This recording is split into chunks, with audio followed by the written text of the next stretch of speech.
JSB with you ఛానల్లోకి స్వాగతం. నేను మీ శ్రేయభిలాషి జేఎస్ బావాజాన్.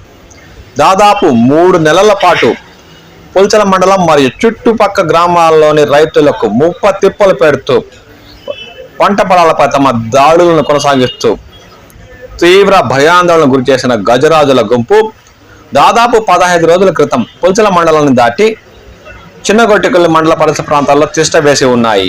అవి దాదాపు అక్కడ 10 నుండి 15 రోజుల పాటు సంచరిస్తూ పరిసర ప్రాంతాల్లోని మామిడి, అరటి, టమోటా ఇతర పంటలపై దాడులు చేస్తూ స్థానిక రైతులకు తీవ్ర కష్ట నష్టాలు పాల్చేశాయి.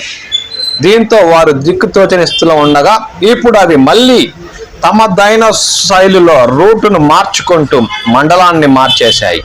గురువారం సాయంత్రం అయ్యేసరికి అవి బాకరాపేట్ నుండి తిరుపతికి వెళ్లే జాతీయ రహదారి పక్క నుండి శేషాచలం అటవీ ప్రాంతం పరిసర ప్రాంతాల నుండి చంద్రగిరి మండలానికి సమీపంలో ఉన్న భీమవరం అటవీ ప్రాంతానికి చేరినట్లు స్థానికులు సమాచారం అందించారు. దీంతో చంద్రగిరి మండలం రైతుల్లో ఇప్పటికే భయాందోళనలు మొదలయ్యాయి. ఈ ఏనుగుల గుంపు ఎక్కడ తమ పంట పొలాలపై దాడులు చేసి తీరని కష్ట నష్టాలు పాలు చేస్తాయన్న ఆందోళన వారిలో నెలకొని ఉంది.